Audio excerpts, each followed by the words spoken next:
It's really funny. We actually started this thing out of a small conference room in the middle of San Francisco.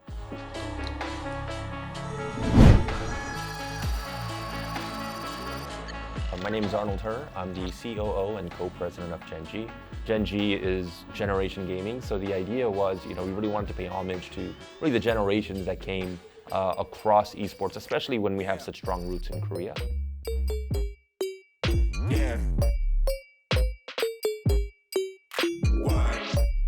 Across all of our teams, we always try to make sure that we're able to actually bring up the next generation of talent, right? So we're always doing that, whether it's in League of Legends with our academy team, Overwatch with our contenders team, Valorant with our, the tournaments that we run, that we partner with Galorants with, and everything else. That's really important to us. So that's a really key differentiating competitive factor. In Korea today, we have an incredible education business where, kids are coming in to get trained up, whether it's somebody that just wants to get better at the game or somebody that's actually trying to go pro, right? We really have a top to bottom education focus.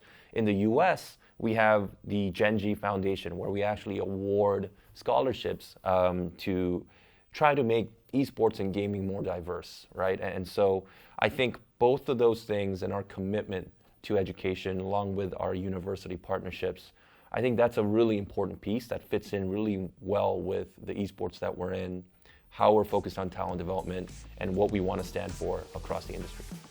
My name is Andrew Leverett.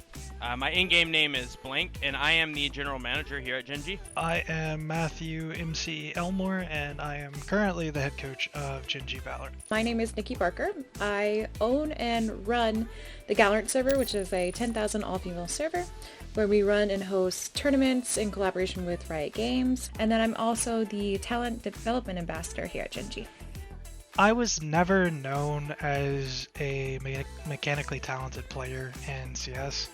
I had a lot of cool ideas. I was a decent IGL, decent support player, and I overachieved for my ability level. But it was always my mind for the game and stuff that was so much better than anything else. So it was a very natural move for me to go into coaching. There's definitely times that you miss playing and whatever, but that part of my career is gone. I think I'm a much better coach than I was a player. I actually started out playing League of Legends. That was my very first game.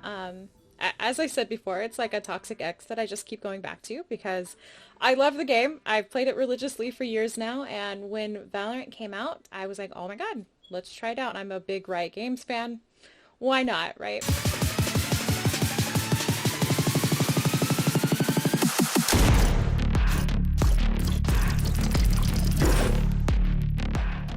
When we look at a game, we look at kind of our strategic fit. Does it really fit us? Can we fit our education and talent development side with it?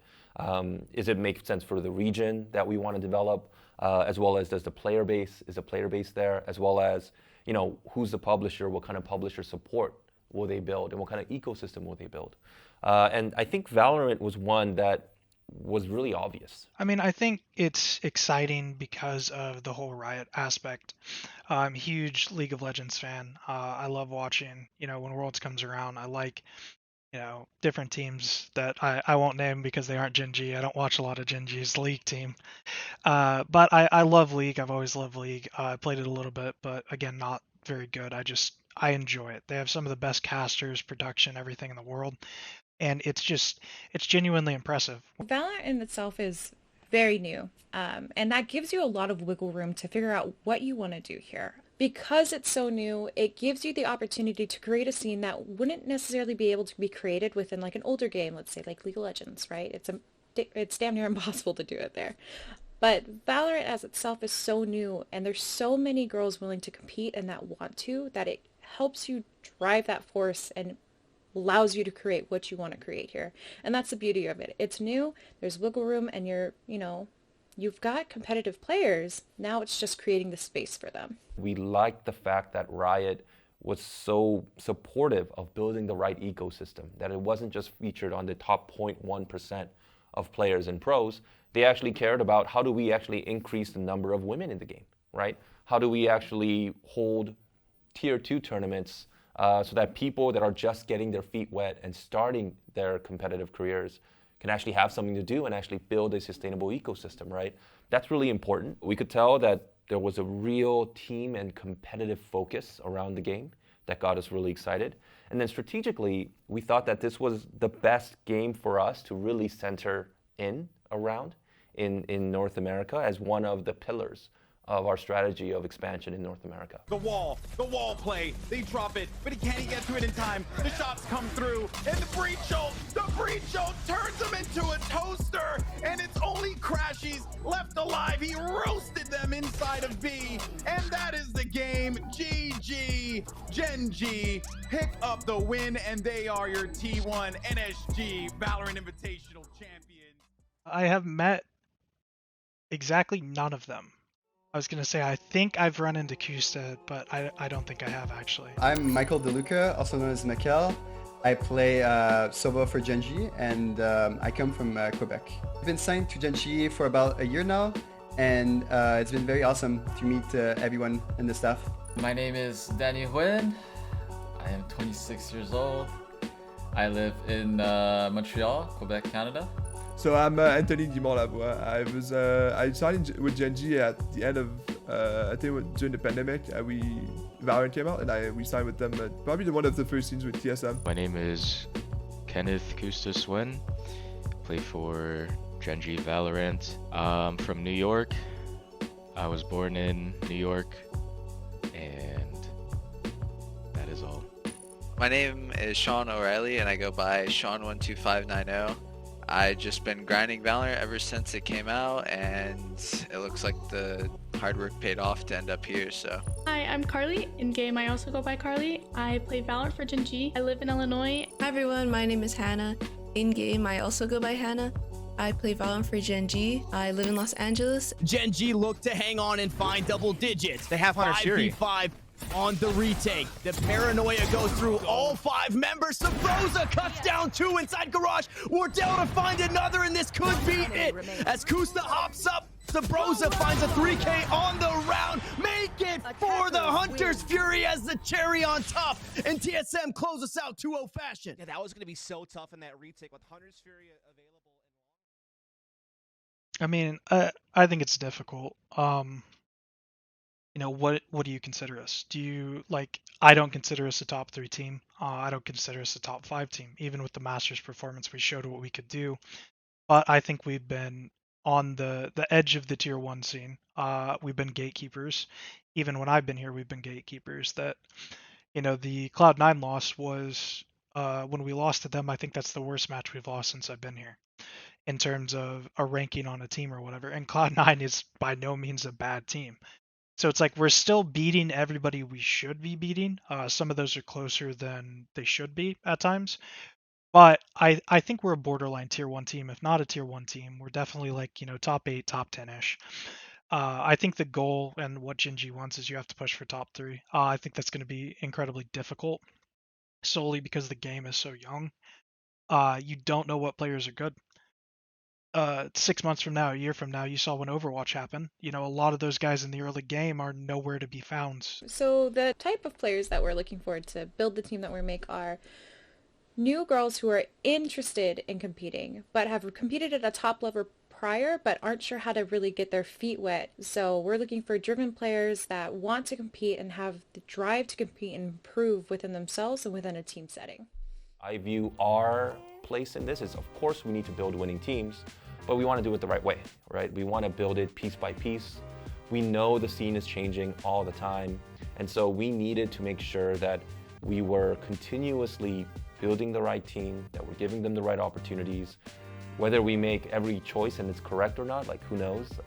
But you know, I really believe in the core of the team, and one of the things that we noticed as the Valorant ecosystem grew was that it wasn't good enough just to have a coach that's also a GM and everything else, right? We just needed more support because the level of competition was increasing so much, right?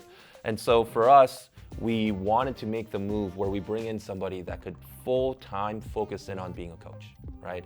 And having MCE available, I was shocked. You know, I've had so much respect for the guy ever since the Chaos days. And so having him and his mentality, his work ethic, how he approaches the game, that was a no-brainer for us. moving Blank into, a bigger role where he's actually able to think about not just how do I win the next game or the next map, but how do I also make sure that we're building the right team for the long run. I think Matt and I were kind of in agreement coming out of Masters 1 that we had definitely peaked at the right time. But I don't think either of us necessarily thought that it was sustainable, long term, the way we were kind of approaching the game and our comp and stuff with that 5.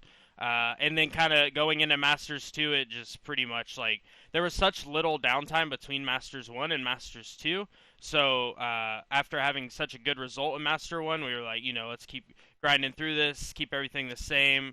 But Masters 2 kind of highlighted what I was thinking, and I believe Matt was thinking as well, that that was our peak with that 5, and that we probably needed to make some changes heading into stage 3.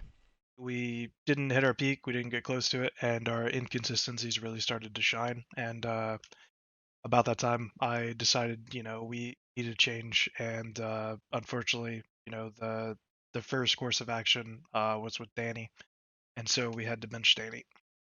Ultimately, this is something that probably maybe a lot of the owners won't talk about, but we're all thinking about, hey, as the league evolves, are we going to be one of the top teams, right? Are we going to be a team that matters, right? And you can't just focus on the next map. You have to figure out salaries are going through the roof, transfers are going through the roof. How are you picking up the right talent right now so that you're building that right team instead of just expecting to spend millions of dollars on the next buyout, right? And I think, we have the right approach. I think we're bringing in the right talent at the right time.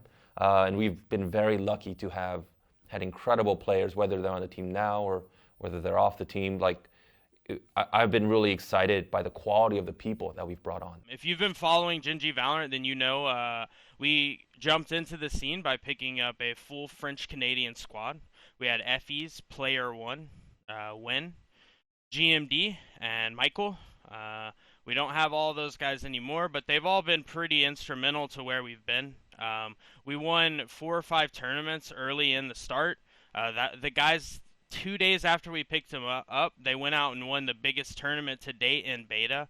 And they really put Gen.G on the map in Valorant. People still know Gen.G in Valorant just because of those guys, and Danny was a huge part in that.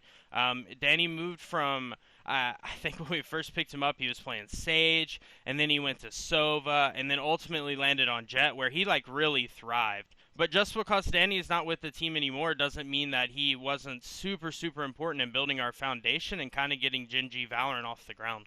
There are a few players like Danny out there. I truly think he's going to be a very successful player.